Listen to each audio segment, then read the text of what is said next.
I'm Theo. And I'm Juliet. And this is Apologies Accepted. We offer an entertaining look at some of the big issues in history by examining public apologies of the famous and infamous. We're looking at politicians, serial killers, actors, and you. Send us a public apology you would like to make, and we'll read it on the air and give you a chance to redeem yourself, or just get some guilt off your shoulders. We're here for you. Once a week, maybe more if you're really, really sorry.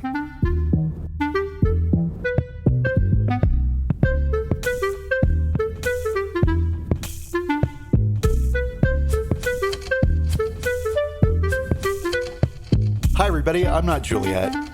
And I'm not Theo. And this is Apologies Accepted. Apologies Accepted, the podcast. Hooray. Welcome back, everybody. Today we're going to discuss how Theo is doing. How are you doing, Theo? Oh, is that the whole show? That's the whole show. Oh, great. You have 6 hours? Because we got plenty of time. It's COVID. We're all sitting inside. Tell us how your week has been. My week has been great, eventful. We have a puppy. Yay! Yay! This puppy will be staying. You have a golden doodle, We right? have a golden doodle puppy. And he is the cutest. I have misgendered your dog. He is the cutest thing I have ever seen. He's very just adorable. Sweet. And he looks really nice. So what that means is, cute. Everything I do, I have to do one-handed. So it takes me like 6 times longer to do laundry or wash dishes. You don't have to carry the puppy with you. Well, he cries if I put him in puppy jail. Do you let him walk around, or does he just pee? He pees a lot. I've never seen a dog that can. His middle name is Jesus because if you give him a drop of water, he can produce a gallon. Oh my God! Well, just don't give him any water. Problem solved. Yeah, totally. No, he's adorable. He deserves all the water in the world. You should get him a pool. Yeah, he's very sweet. He's great. And here we are. It's going to be an adventure for the next couple of months. His name is Henry. And he's how old? 8 weeks? He is 7 weeks. He will be 8 weeks in another, on the 29th. So in a couple of days. He's just a baby. Yeah. He's a baby. But he's very cute and he's very sweet and he's so smart. Our last dog, who I loved, but my last dog was my life. But he was dumb as a brick. He was a breathing pillow and he lived to eat and sleep. And that was it. And that's why I loved him. Yeah, right? Yeah. My dog is pretty much the same, and that's the exact kind of dog I need. Same. So I'm totally happy. But now you've got a dog that's going to need to be entertained and trained and all that stuff. So good luck with that. Yes, and that's why we are going to be looking into the fascinating and wonderful world of dog trainers. Yeah, I know a fantastic behaviorist out here in San Francisco, but I don't think that will help you very much. I'm on my way. So, sorry. That worked great. I have a DVD that I'll send you too that she recommended. So it's called I don't know, something about dogs. How to have a dog. How to have a dog for idiots. She recommended totally, specifically for me. I've had one, and I still need that DVD. Every dog is different. But yeah, so that's been my week, and unless it involves a puppy, I have nothing. A puppy or COVID. And then I have nothing else to talk about, right? And so What about you? What's it like out in the real world? Oh, God, I wouldn't know. I mean, the weather has been beautiful. It's just a beautiful San Francisco sort of fake spring. And I wish I were getting out in it more, but I'm not because of COVID mostly. But I could be hiking, but I'm not doing that either because I'm just freaking lazy. But there you go. I mean, it's been really pretty. I've enjoyed it from my my desk in my house. My new job starts on Monday, which is very exciting. Going to be doing a lot of fun stuff. And I've got really nothing else to tell you about. So I don't have a new dog, or I just have an old dog. Aww. I know, poor me. I promise you. So this... I was going to say, next week, it will be a whole different, what was your week like? It'll be nonstop complaining. It won't be, it's so nonstop cute. Complaining. I had to get new carpeting. Has he actually peed on your carpet at all? Yes, several dozen times. Okay. Yeah. Well, you'll want a new carpet then, for sure, just for fun. Oh, definitely. Yeah, just to sell the house in the future. Yeah. But, okay, so I interrupted you. You were going to let everybody know who we are talking about today. Yes, today we're talking about South Carolina Governor Mark Sanford, who you probably remember from 2009 when he was big news. Mark Sanford actually disappeared for 6 days in 2009. And nobody knew where he was. His wife didn't know. His staff didn't know. He had security who didn't know. He had apparently mentioned that he might be going to take some time to write or possibly hike the Appalachian Trail. I never know whether to say Appalachian or Appalachian, because in Pennsylvania it's Appalachian and in the South it's Appalachian. And people get really mad when you pronounce it wrong. But it's just... It's the dumbest thing to get mad about, because who cares? Who cares? Yes, right? So I say Appalachian, and probably because I learned about the mountains when I was in North Carolina. And I will say that hiking the Appalachians is the most Carolinian thing you can do, short of taking a tour of a plantation. You think so, really? I do. Well, okay, so like a college football game, basketball. Sorry, everybody. Yeah, basketball. Bad at sports. That's a very Carolinian thing to do. Totally Carolinian, Going to Myrtle Beach, that's a Carolinian thing to do. Drinking Pepsi, Carolinian thing to do.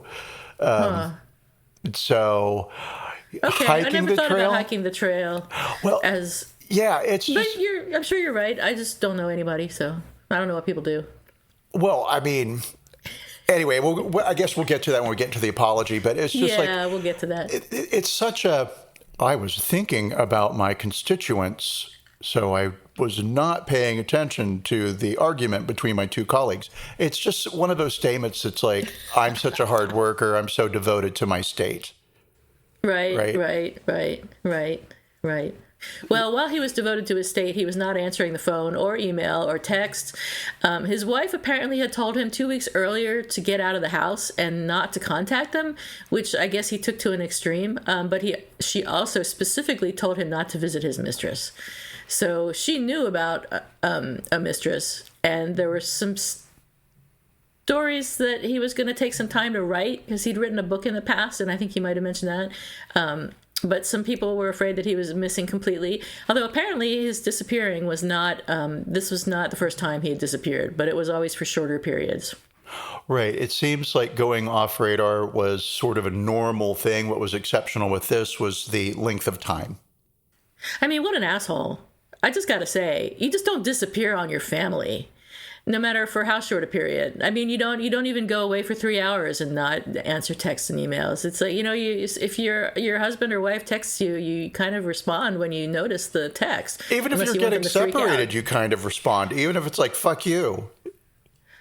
Yeah, I think so. That's just my opinion, though, but that's how I feel. And his disappearance raised some questions about who was actually acting as governor of South Carolina if our governor has disappeared. His spokesperson told the press that he was hiking the Appalachian Trail because he had mentioned that they might do that. But there was a local journalist named Gina Smith. She worked for the newspaper The State, which is the local Columbia, South Carolina paper. And she got a tip somehow, I don't know where she got this tip from, that Sanford was in Argentina. So she went to the Atlanta airport. How did she know he was going to fly into Atlanta? Well, so she says it was a hunch. Yeah, it's not a hunch. You don't just have a hunch that somebody's going to do something and then drive down to the Atlanta airport. Drive 3.5 hours in one direction, right? Truly. But she says it was a hunch. Okay, she said it was a hunch. So she went there and waited, and when he landed, she was there to greet him. And he said, well, I was going to hike the Appalachians, but I thought I would do something more exotic. So I decided to go to Argentina without contacting my family, even on Father's Day. But he cut his trip short after his chief of staff told him that he was getting a lot of publicity and he needed to get his ass back into the office. So a few hours later, in a press conference, which is interesting, he admitted to having an affair with an Argentine journalist named Maria Belén Chapur. They had met at a dance in Uruguay in 2001 when he was probably traveling on business. And they had met again at a New York bistro in 2004. And they had 2 other meetings in New York. One, he was accompanied by a spiritual advisor with his wife's knowledge. Like, what is going on here? But according to Sanford, at least, they didn't have sex until 2008 during an economic development trip that he made to Argentina. to keep things holy and pure. They just had an emotional connection. They had an emotional affair and didn't have sex until 2008. So, okay, which is possible. I mean, Sanford, she lived in Argentina, and a lot of their that's true being in contact was via email and phone calls. So it's possible they didn't have sex. And honestly, I think the sex part of it is, I don't want to say the least important. Well, it's the least important part, right? Because have you seen her picture? She's gorgeous. Jinx. She's totally gorgeous. She looks like a younger version of his wife. Oh, his ex-wife. Look at you. She does. Looking at photos of people. I looked at photos of people. She's really pretty, and his wife is pretty, and she looks remarkably like his wife when she was younger, which is not, I mean, how cliched can you get? So he did admit in this news conference that he had been unfaithful to his wife. He said, I developed a relationship with what started out as a dear, dear friend from Argentina. I'm a bottom line kind of guy. I'm just going to lay it out. It's going to hurt, and I'm going to let the chips fall where they may, he said, Sanford, who at the time was a 2012 presidential hopeful. To Jenny, anybody who has observed her over the last 20 years of my life knows how closely she has stood by my side in campaign after campaign after campaign, he says. I've let down a lot of people, and that's the bottom line, he said. But he went on and on, saying when asked if he and his wife had separated, he said, I don't know how you want to define that. She's there, I'm here, which is dumb. Dumb. Well, there's the whole religious thing, right?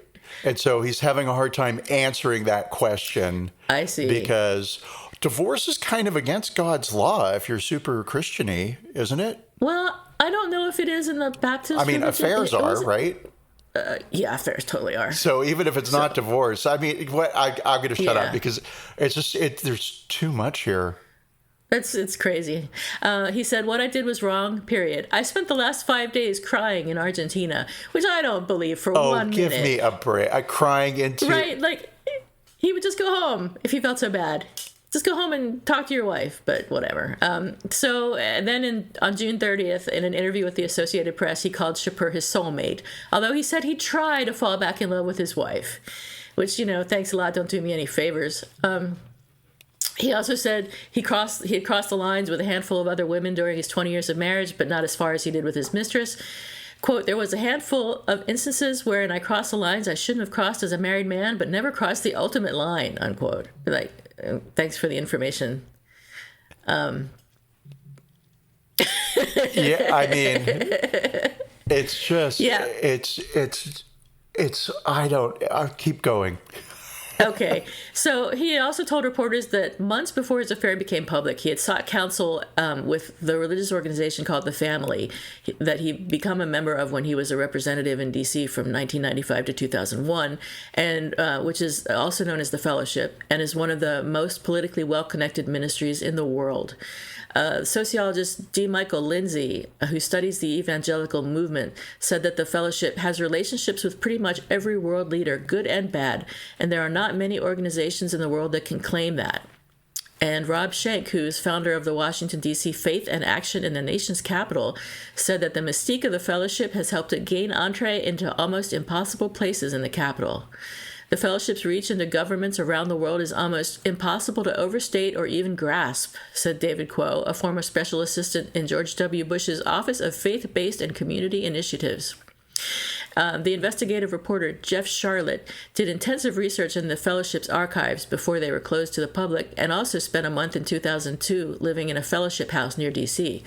According to his 2008 book, their theology is an elite fundamentalism that fetishizes political power and wealth, consistently opposes labor movements in the U.S. and abroad, and teaches that laissez-faire economic policy is God's will.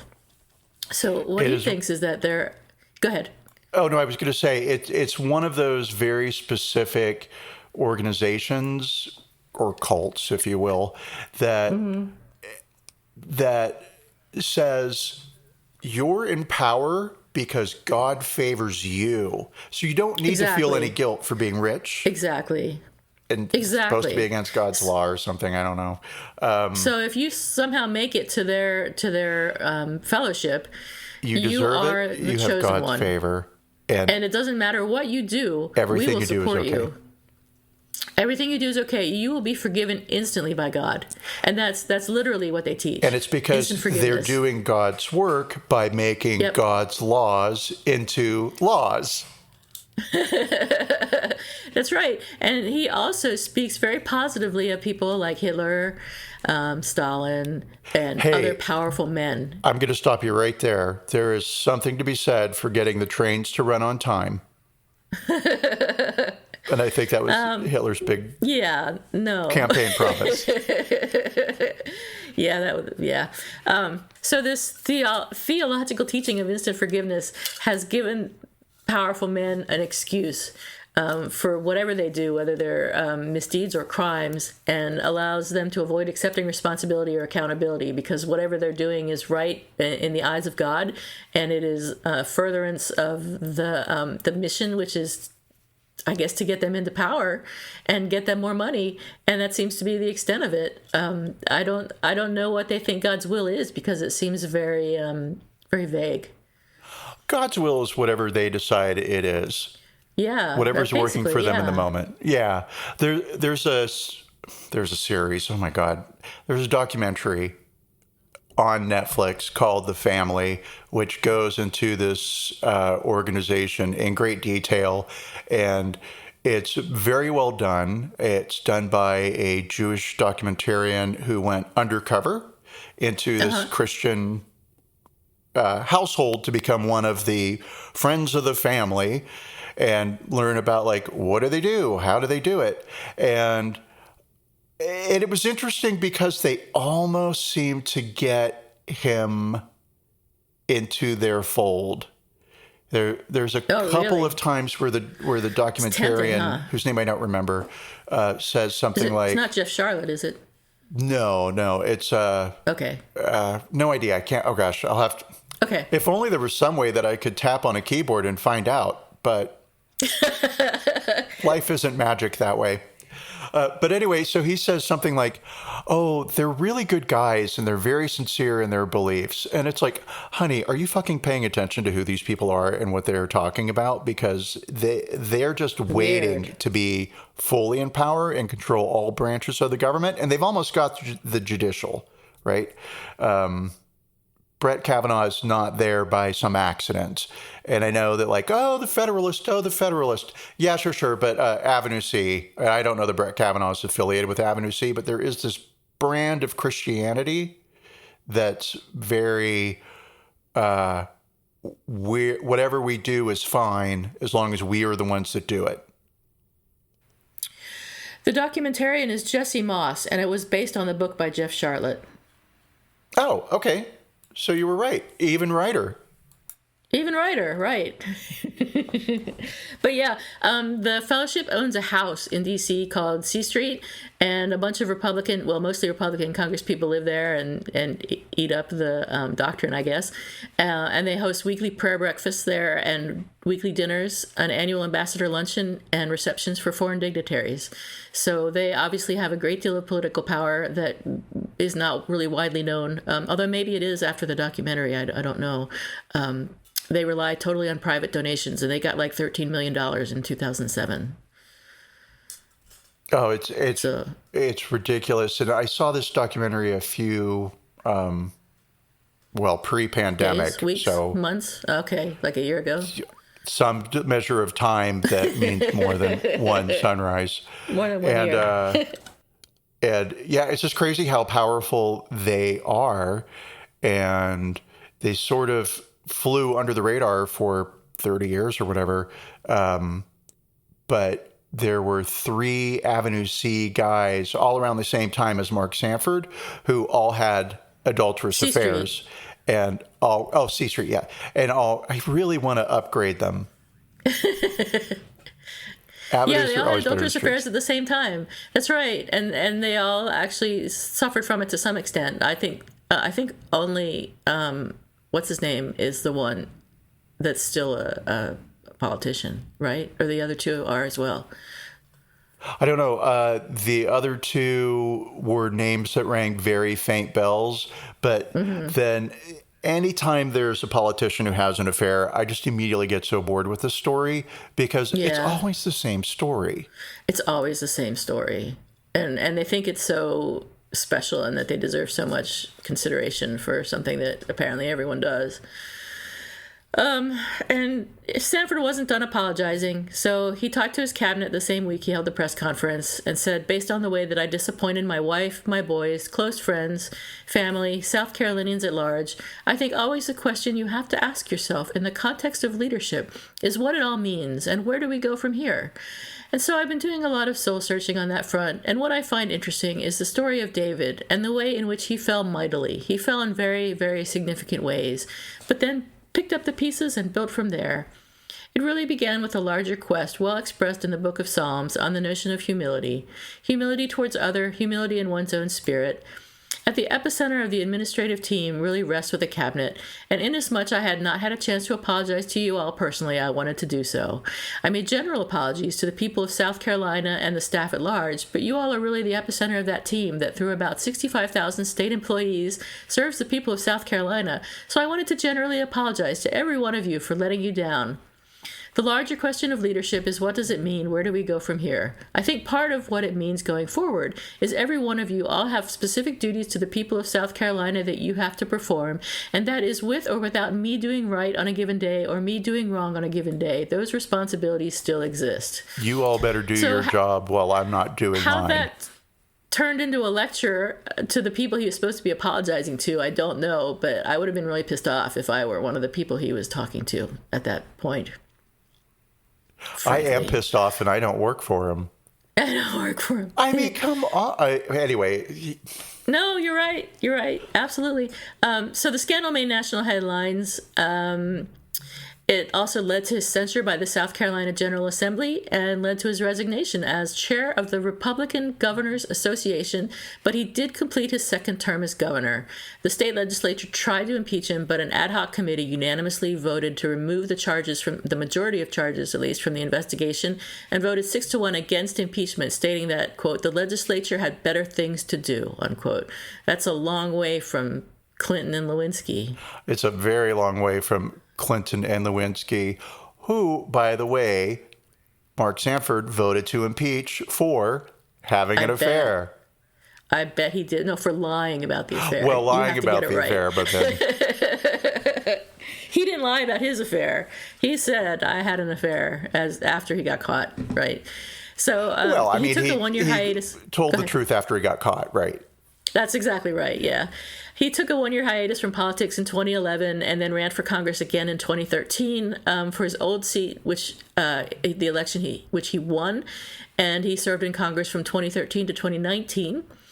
But he lost his re-election bid in a Republican primary. Then in September 2019, he announced that he would be a candidate for the Republican Party's nomination in the 2020 United States presidential election. So if you think he went away, you were wrong. But he dropped out of the race in November 2019, and he got divorced from his wife, or she divorced him. So she'd had enough, I think, before he ran off. But they got divorced in 2010. And in 2012, he became engaged to Maria Belen Shapur, but they broke off their engagement in September 2014. It's very sad. It's sad. True love. And then did they? Broken. Oh, really? Well, so... Tell me. Do you want some gossip?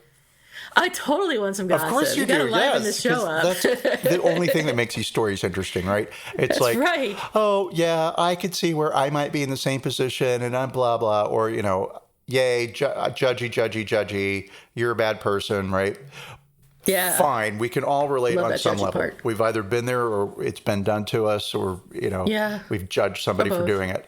But there's still the whole but what really happened and what made it so interesting?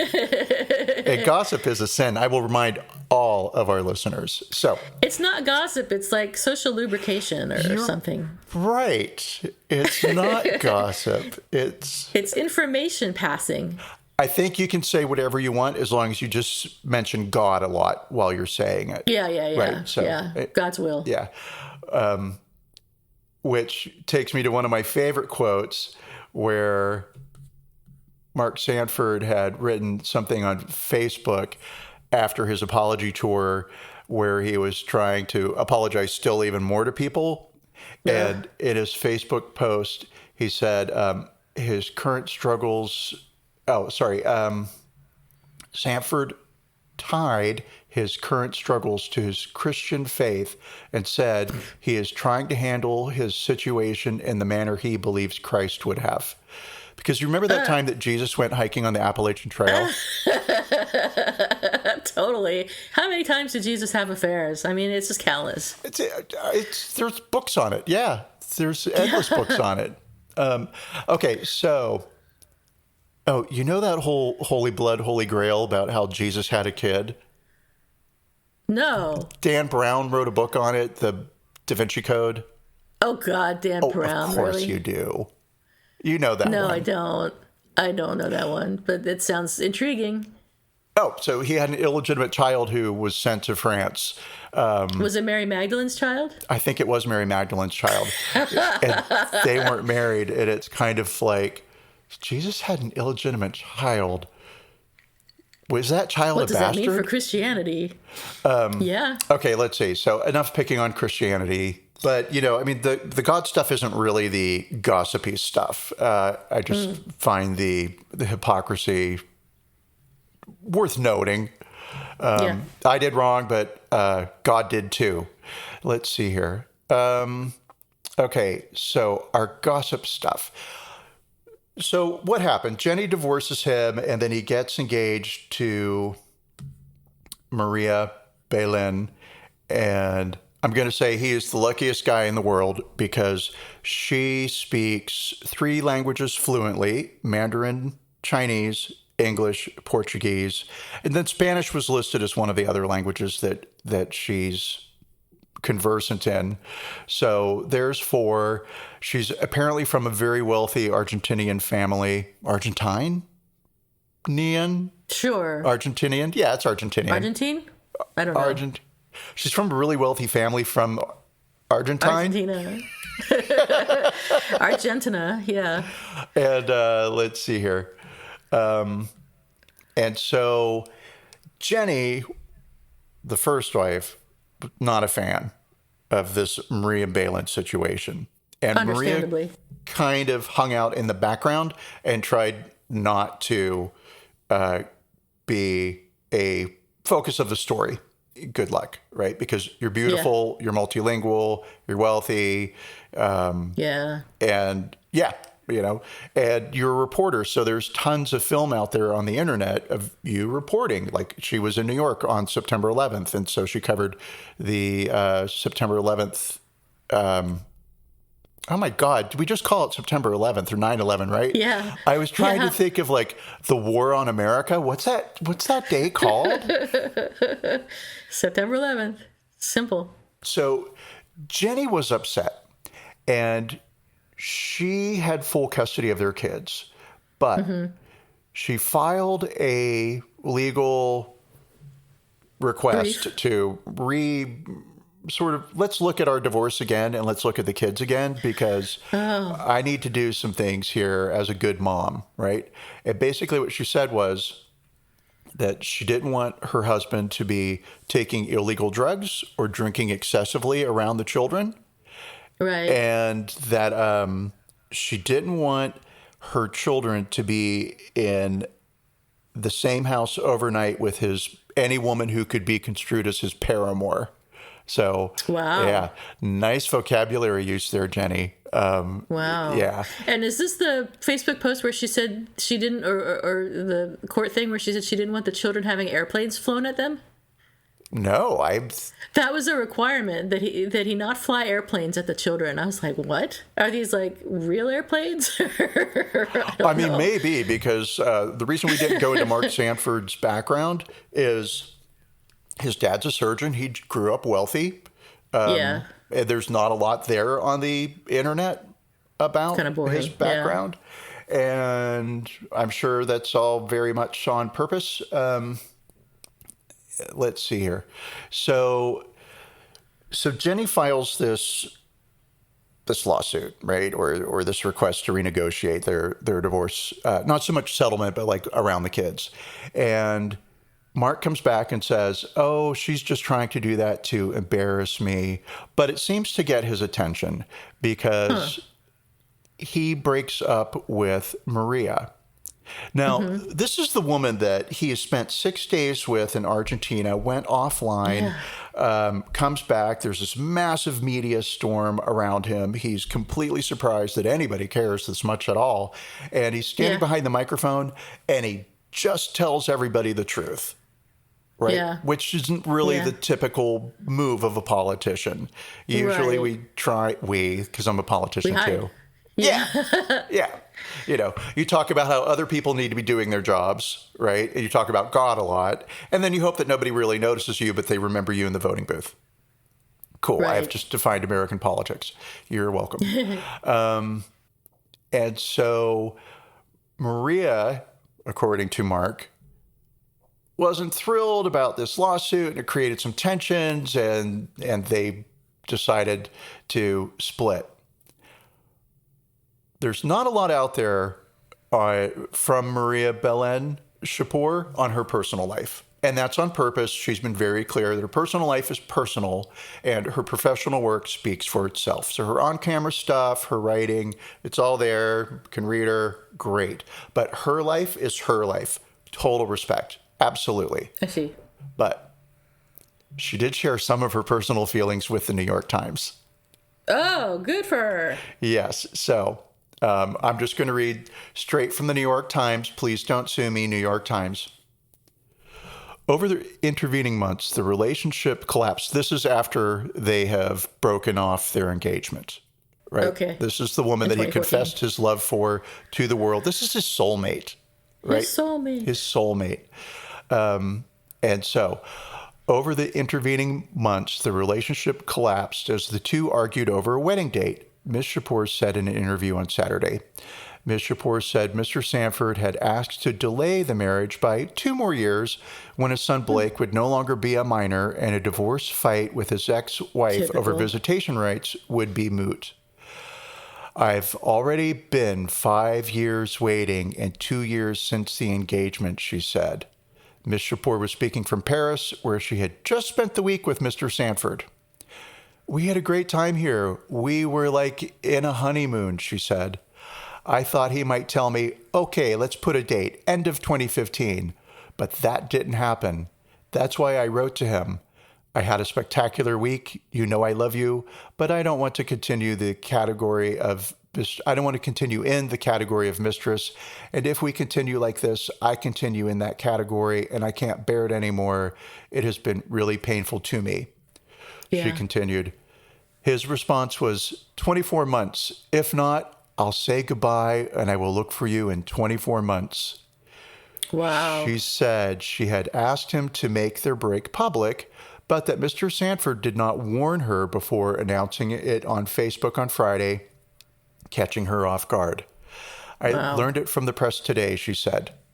No relationship can stand forever, this tension of being forced to pick between the one you love and your own son or daughter, Mr. Sanford wrote in his Facebook post. And for this reason, Belén and I have decided to call off the engagement. Ms. Shapur said on Saturday that she did not buy Mr. Sanford's explanation that his divorce was standing in the way of their marriage and that he should not leave blame on Jenny, which I'm going to say, this is me, not the New York Times.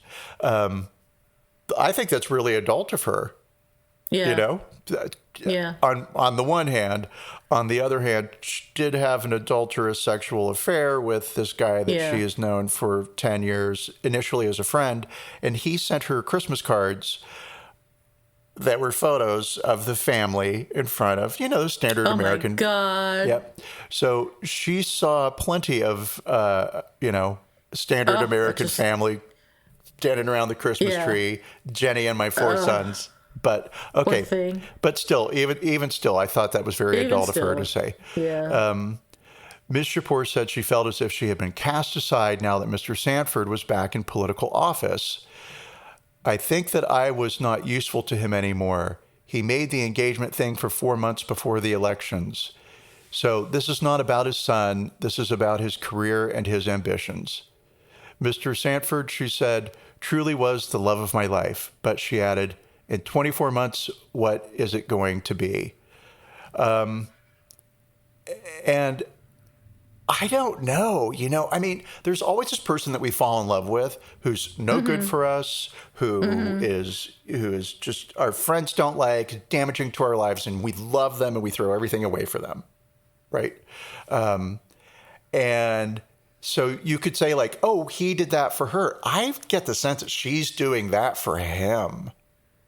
Really? You think so? I think so. Well, I mean, and this is me, I don't understand what she saw in Mark Sanford.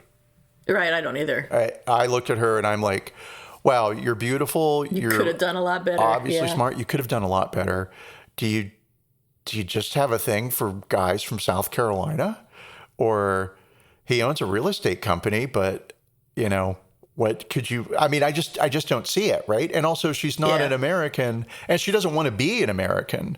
So this wasn't, she could have married, if she wanted citizenship, she could have married anybody, blah, blah, blah, blah, blah. So, anybody, yeah, totally. Yeah, so I just don't get it. Pheromones? I don't know. Who can say? Yeah, it's got to be something like that. I mean, he doesn't strike me as either attractive or interesting. Well, or particularly nice. So ridiculous, right?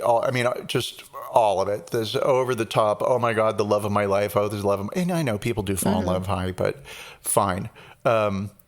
So they break up, and then she says, "Well, obviously, I was a tool for political ambitions, right?" And fine. Or I wasn't. I mean, I wasn't useful to him as a tool for political ambition. Exactly. I became more of a distraction than was necessary. I don't know. But so in 2015 through 2017, there are reported sightings of Mark Sanford and Maria Belen together in seemingly romantic, friendly, public situations. So they were spotted at a baseball game. I forget where. And Mr. Sanford was handing beers out to the people around him, sitting in the benches, and she was with him. And yeah, so I just think maybe they're still dating. There's some things there, right? Something that's bigger than the two of them. That's what he would tell you. Well, I'm going to say not his penis, but then it's like, that's such an obvious. I'm not even going to dignify that with a response. I thought you were going to say touch that, so yeah. Which is another obvious, like, of course I'm going to say something like that. Yeah, I mean, there's not a lot to do with this one because the apology itself, he's still apologizing today for having hurt Christians and the people of South Carolina. That's what I was going to say that I'd forgotten about. So at work last week, I made a mistake at work and I felt so bad about it that I apologized to my boss. But I had to stop myself from apologizing again and again and again because every time I thought about it, I just wanted to send an email saying, I know I shouldn't have done that and this is what I should have done instead and blah, blah, blah. But that would really make me appear needy and anxious and unproductive. So I managed to stop myself from doing that. And I think that Mark Sanford should stop apologizing for his affair because he should have stopped after the first apology. That's sufficient. Absolutely. I mean, there are ways to apologize. Duh. One of the premises of the show is that some of those ways are worth making fun of. But when you apologize, yes, sometimes we have this urge to, I don't want to call it over apologize, but just continually reference how bad we feel about the thing that we did. Right. To make ourselves feel better. It's not for anyone else. Right. And then, of course, there's no universal, like, when you over apologize, it always means that you did wrong. Or when you over apologize, it means that you really think you're right. right? You're just going to keep apologizing until people don't hear it anymore. And then a year later, you're going to say, remember that time I was right when I was hiking on the Appalachian Trail? And they'll be like, yeah, you wouldn't shut up about it. So the over apologizing doesn't make it any more sincere. I mean, I'll say this about back to our subject at hand. I'm going to call him Mark Sanders, and that's not it. It's Mark Sanford. Yep, which Mark I was Sanford. confusing with the university for the longest time. Every time I saw his name, I saw Stanford, and I was like, there's so many jokes I could tie into this from our other podcast about Stanford, but all right, none of us work because that's not his name. I got real excited about all the jokes I couldn't say, and then I forgot my point. So we'll just assume that it was stellar. Over apologizing and his apology in particular felt sincere to me. I don't think he was sorry for his actions, and I don't think he was sorry that he was found out. Of course, he was sorry he was found out, right?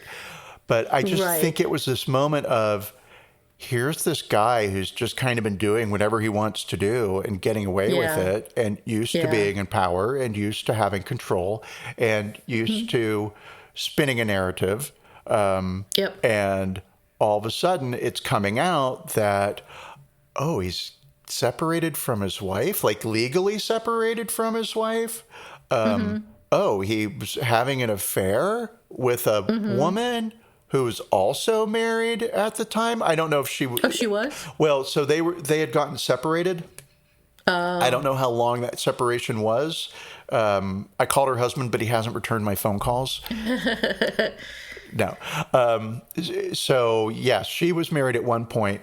And part of what made this situation move from friendship to romantic is she was having trouble with her husband, and she would call her good friend, the governor of South Carolina, to say, and I mean, mind you, she's supposedly from one of the oligarch families of Argentina. I didn't know there were, but there are apparently. So whatever, politically connected, right?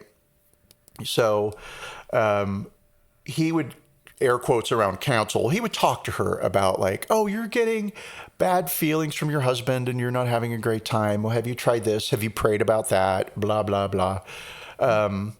And he spent so much of his time convincing her to stay with her husband that he sort of started to realize, oh, I have feelings for her. That's why I'm working so hard to keep her in her marriage. Because if she gets free, there's one less reason for me to like not fuck her. Can you say that? Is that okay? Yeah. All right.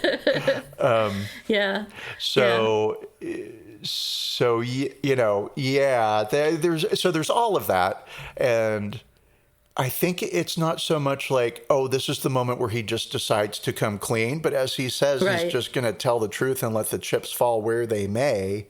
And so within all of that, it feels honest. And that feels honest. Pardon? It does feel honest that he's confessing something and that he wants to get something off his chest. But it's more and he like wants something to go away. He wants it to go away. He wants absolution for what he did. And he's not going to do anything different. He's just going to continue on down his path of adultery. Well, no, he's going to clean up the adultery, right? Because he's going to try and make... Oh, that's right. He's going to try to fall in love with his wife again. Yeah. Yeah. Oh, his poor wife. Can you imagine Hi, honey, hearing can that? you wear this Balin mask?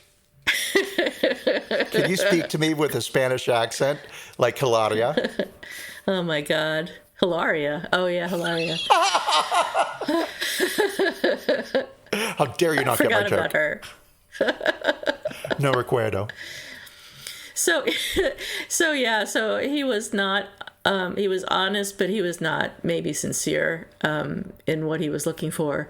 And he didn't change his behavior. Did he apologize directly to his wife? Who knows?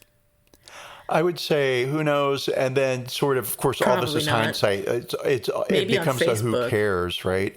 because Jenny did not take this lying down. She had an interview with Vogue magazine where she was a little saucy. I didn't read it. Oh, good. Because I've just felt like, oh, there's so much here already that's all over the place. I mean, this is a messy situation, right? Because you've got this governor, he goes missing, he's married, he's got a mistress. The mistress is foreign and exotic and intriguing. Exotic, right? You've got the Appalachian Trail. She's from a wealthy family. It's like there's a lot here. And then if I bring Jenny into this, no one's ever going to be able to follow this story, right? We probably should have looked more into Jenny, though, because I bet she's an interesting person. I wonder what she did. And I wonder, what she's doing now. Well, I hope she's happy. That's all I have to say. I hope she found a happy life after Mark, and this, except for the kids, doesn't have to have anything to do with him anymore whatsoever, and is rid of him, because I think she's better off without him. And so, what do we rate his apology on a scale of 1 to 10, with 10 being the best apology ever made? Okay, well, this gets not confusing, but complicated, because there's sort of like two things to evaluate in here, right? And so we've talked about the sincerity, and then there's also how can you have honesty without sincerity, right? Well, yeah. So I like the impulse to come clean, publicly, because he's surrounded by 25, 30 reporters. And so respect for doing that, right? Because I really think if I was in his shoes, I would have been like, listen, everybody, I was hiking. That's that.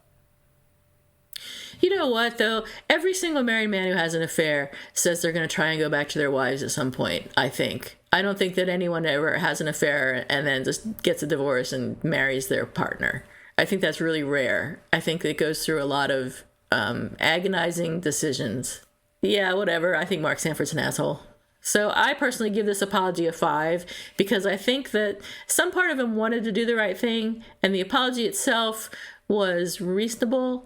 And I understand the difficulties of being in a relationship with a married person, or being a married person in a relationship. Not that I've ever cheated on my husband. I would never do that. But so I give it a 5. What do you think?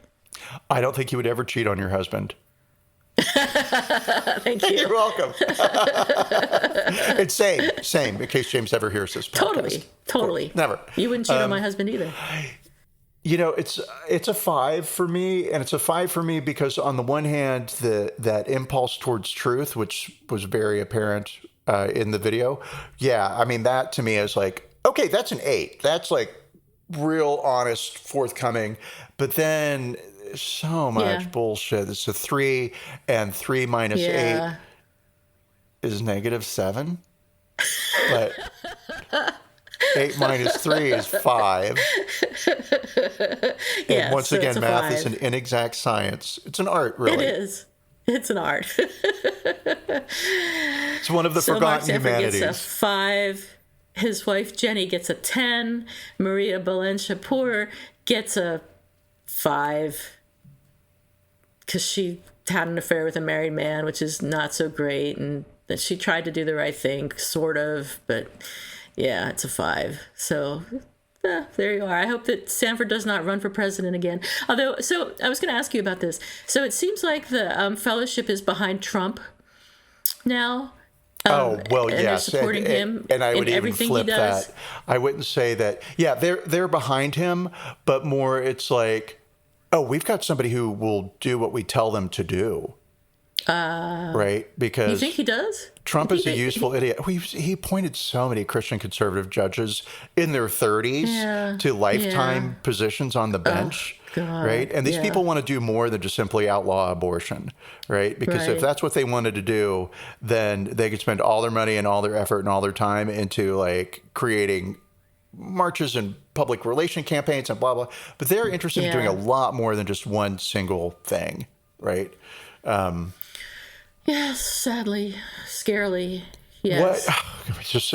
all over the place with this, right? Because there's so many different versions of Christianity and right-wing Christianity. And we could just say right-wing Christianity as an umbrella term for all the different flavors of right-wing Christian Christian/political theology. Power player grabbers, right? And so Mike Pence belongs to that branch of Christianity that's apocalyptic. And I think there's a specific name for it, but let's just call them the Christian apocalypse, apocalyptic Christians. The Acapulco Christians. The apocalypticists. The apocalypsicists is even better. I can say that. I can say the wrong thing. I just can't say the right thing. All right. It's been the curse of my entire life. So what these apocalypticists believe... Oh, are you asking me or telling me? I was like, I'm sitting here listening. Like, you. Oh, okay. Well, I mean, essentially... Well, it's a very complicated theology, apparently. Yeah, Go ahead. It's a pretty straightforward belief that you can force the hand of God to bring about the end times. And so Mike Pence was dangerously close to that doomsday button that sits on the president's desk, not the one that calls for Diet Coke. Oh, my God. Ex-president. Let's say that again because it's nice. Ex-President Trump, the former guy. And that within this idea that anything you do that brings about the end times is acceptable, makes you a hero, right? Because you're bringing Jesus back to earth. You're pressing the elevator button and Jesus is going to just come on down and come on out, right? Which, of course, is exactly the same type of belief, impetus, impulse that other religious extremists have. Suicide bombers. You know, it's perfectly okay to go in and bomb a marketplace and kill innocent people because you're going to go to heaven for doing that, right? The fact that it furthers some organization's political gains, oh, well, but you get to go to heaven. Enjoy your 7 raisins. Yeah. And for anybody who doesn't know, there's this whole thing about you supposedly get 7 virgins if you 7 or 70, I don't know. You get a lot of virgins when you are a martyr and you make it to heaven.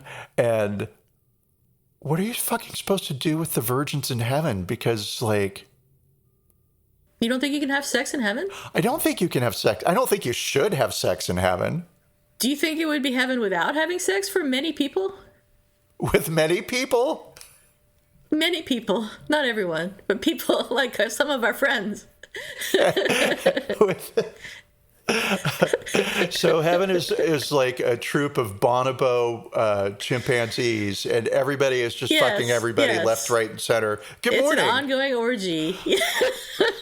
What branch of Christianity did you grow up with again? Because I was Roman Irish Catholic, and we did not have the fun stuff like that at all.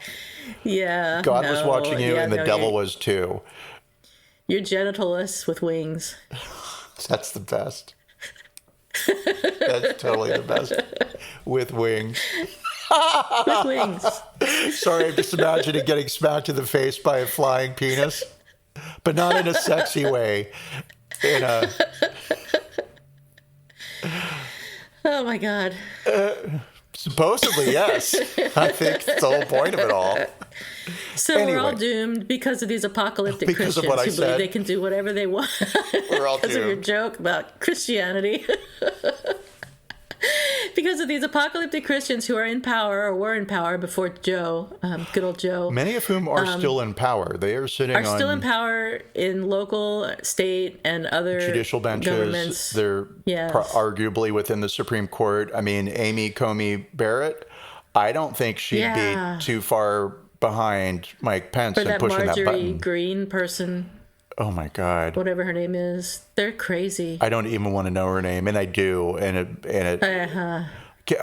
you know, the drag is that she'll probably get reelected because whatever district she's from has never had this much press coverage. So they're all excited. I don't know if they're getting anything out of it, though, but I guess as long as you get covered, that's what matters.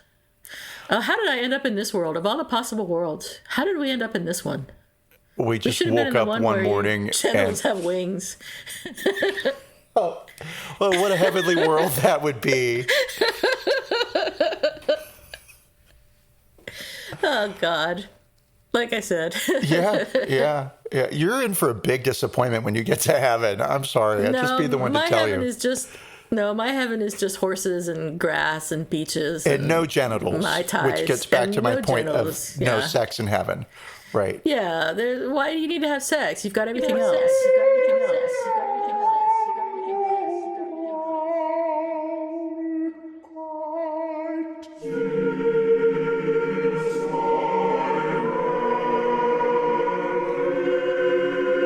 We're all gonna die. All gonna die. That's really what this all just boils down to. It's messy. Affairs are messy. Christianity is clearly messy. Human beings are messy. The world is messy. And our episode has been messy this week. Super messy. But thank you for listening to us. It was messy on purpose because we were trying to get you a message through demonstrating how messy life is. Yeah. So thank you for listening to us, and we'll be back next week. Oh, like it or not. Will you? On that note, we hope you will. Bye. We know you will. Say goodbye, Theo. Goodbye, Theo.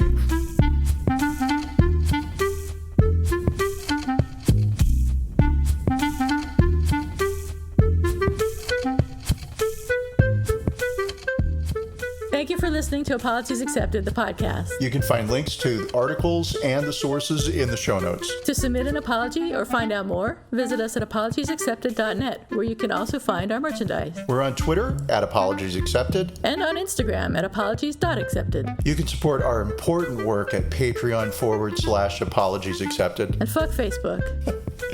Bye.